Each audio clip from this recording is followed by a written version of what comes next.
L'auto-école X-Drive à Anguin-les-Bains vous propose plusieurs vidéos de vérification posées le jour de l'examen du permis de conduire.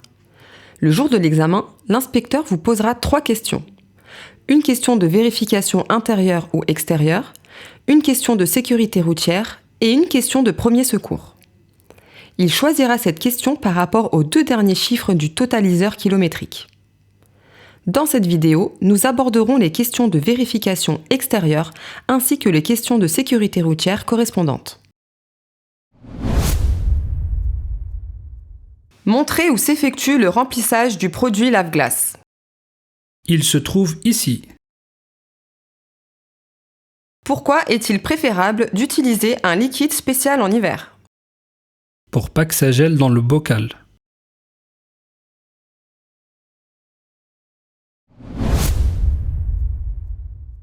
Montrez où s'effectue le contrôle du niveau du liquide de frein. Le bocal est caché, le niveau se fait électroniquement. Quelle est la conséquence d'un niveau insuffisant du liquide de frein? Absence de freinage ou freinage partiel.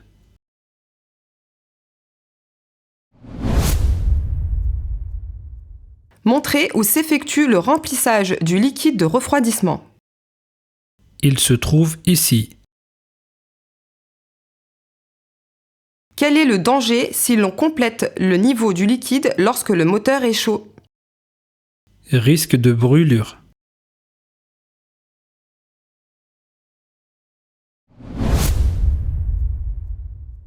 Montrez où doit s'effectuer le contrôle du niveau d'huile moteur. C'est ici. On essuie la jauge et on mesure. Cela doit être entre le minimum et le maximum. Quel est le principal risque d'un manque d'huile moteur? Casse moteur.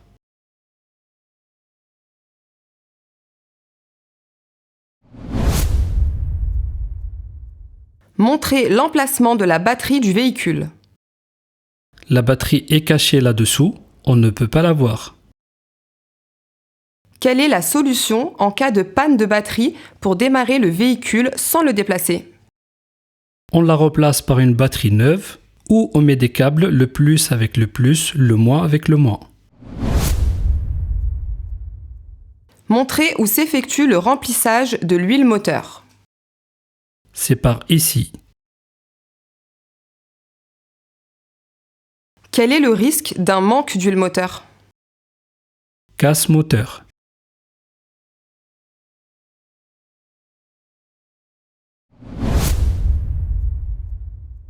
Ouvrez et refermez le capot, puis vérifiez sa bonne fermeture. Pour ouvrir le capot, on tire la manette 2 fois vers soi. Ensuite, on soulève tout simplement le capot.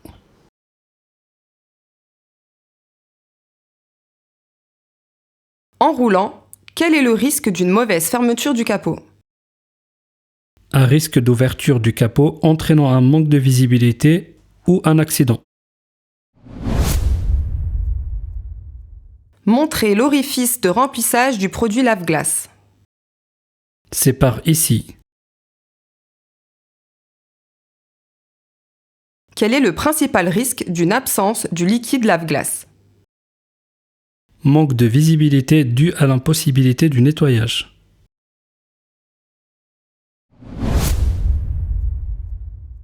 Montrez où s'effectue le changement d'une ampoule à l'avant du véhicule. Les ampoules se trouvent ici. On ne peut pas les changer, cela se fait par un professionnel. Quelles sont les conséquences en cas de panne d'un feu de croisement? Mauvaise visibilité.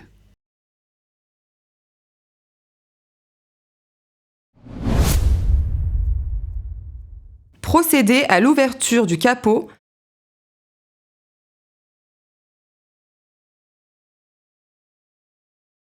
puis à sa fermeture en vous assurant de son verrouillage. Pour un capot s'ouvrant depuis l'avant du véhicule, quelle est l'utilité du dispositif de sécurité? Empêcher l'ouverture du capot en circulation en cas de mauvais verrouillage.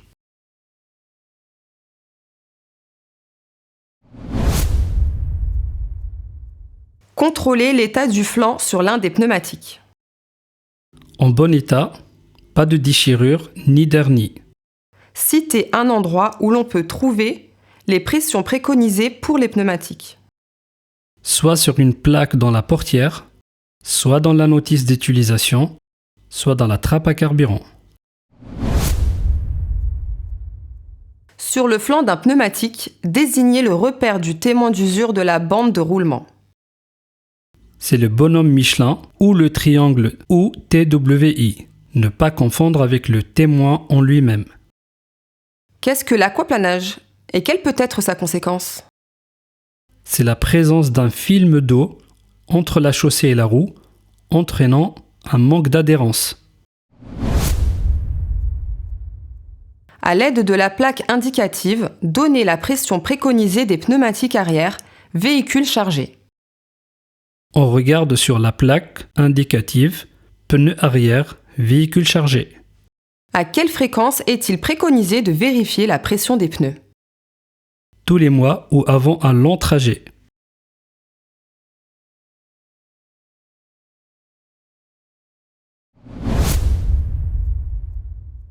Contrôlez l'état, la propreté et le fonctionnement de tous les clignotants côté trottoir.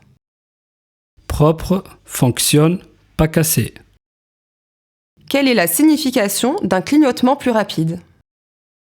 L'une des ampoules ne fonctionne pas.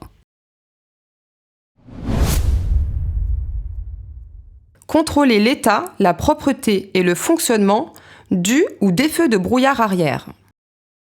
Propre, fonctionne, pas cassé. Dans quel cas les utilise-t-on? Par temps de brouillard, par temps de neige.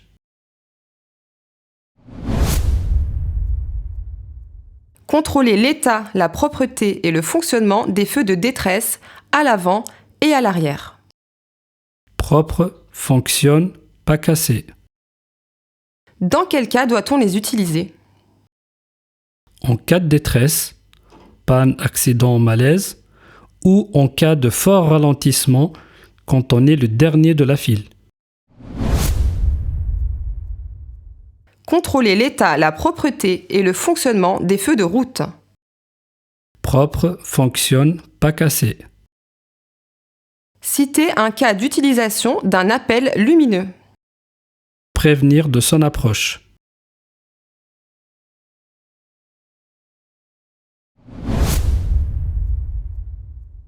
Contrôlez l'état, la propreté et le fonctionnement des feux de croisement.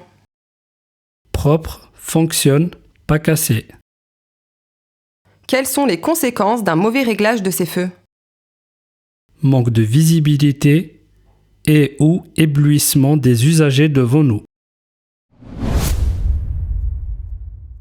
Vérifiez l'état et la propreté des dispositifs réfléchissants. Propre, pas cassé. Quelle est l'utilité des dispositifs réfléchissants? Être vu la nuit quand les feux sont éteints.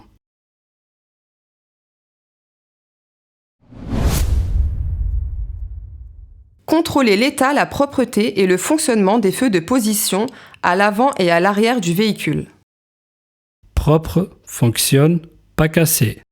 Ne pas oublier de vérifier à l'avant et à l'arrière du véhicule. Par temps clair, à quelle distance doivent-ils être visibles? 150 mètres.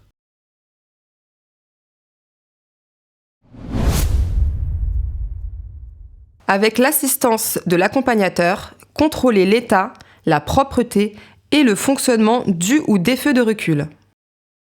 Propre, fonctionne, pas cassé. Pensez à demander à l'accompagnateur de démarrer le moteur et de mettre la marche arrière. Quelles sont leurs deux utilités? Éclairer la nuit et avertir que nous sommes en train de reculer.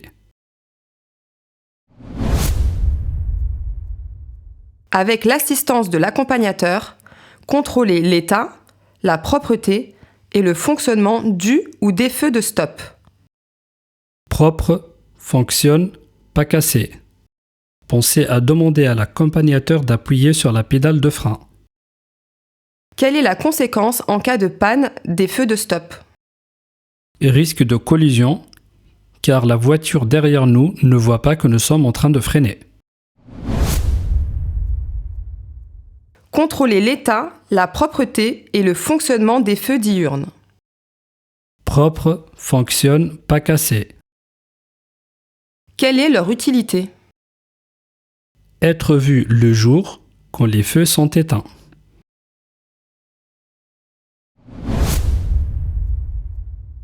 Montrez où s'effectue le changement d'une ampoule à l'arrière du véhicule. On enlève le cache et on procède au changement. Quelles sont les conséquences en cas de panne d'un feu de position arrière?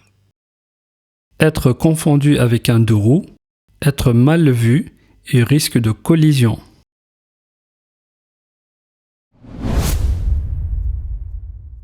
Vérifiez l'état et la propreté des plaques d'immatriculation. Propre, visible, pas cassé, bien fixé. Quelles sont les précautions à prendre en cas d'installation d'un porte-vélo? Que la plaque reste visible, dans le cas échéant, rajouter une deuxième plaque visible à 100 mètres. Vérifiez le fonctionnement de l'éclairage de la plaque d'immatriculation à l'arrière. Les deux ampoules fonctionnent. Un défaut d'éclairage de la plaque lors du contrôle technique entraîne-t-il une contre-visite? Oui.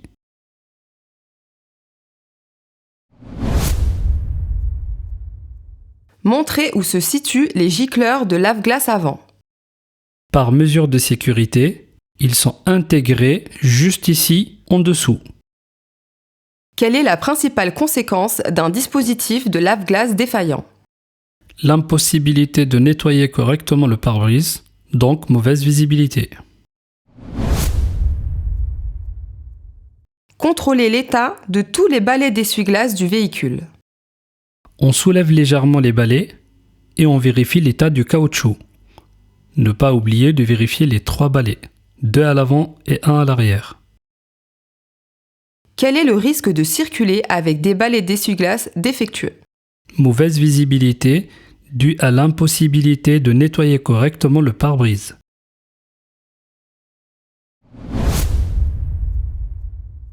Ouvrez la trappe à carburant et vérifiez la bonne fermeture du bouchon. On appuie sur la trappe pour ouvrir et on vérifie que le bouchon est bien fermé. Ne pas confondre le bouchon de carburant et le bouchon de la D-Blue. Quelles sont les précautions à prendre lors du remplissage du réservoir? Couper le moteur, choisir le bon carburant, ne pas renverser par terre, ne pas téléphoner, ne pas fumer dans la station. Indiquez où se situe la sécurité enfant sur l'une des portières à l'arrière du véhicule. Ici. Si la sécurité enfant est enclenchée, est-il possible d'ouvrir la portière arrière depuis l'extérieur? Oui. Vérifiez la présence du triangle de présignalisation. On ouvre le coffre. Il se trouve ici. Utilise-t-on le triangle de présignalisation sur l'autoroute? Non. Ouvrez et refermez le coffre, puis vérifiez sa bonne fermeture. Lorsque vous transportez un poids important dans le coffre, quelles sont les précautions à prendre en ce qui concerne les pneumatiques et l'éclairage avant? On surgonfle les pneus selon la plaque indicative et on baisse les feux à l'avant du véhicule. Ouvrez et refermez le coffre, puis vérifiez sa bonne fermeture. Quels sont les risques de circuler avec des objets sur la plage arrière? Les objets se trouvant sur la plage arrière gênent la visibilité. Et en cas d'accident ou de freinage brusque, ces objets se transforment en projectiles.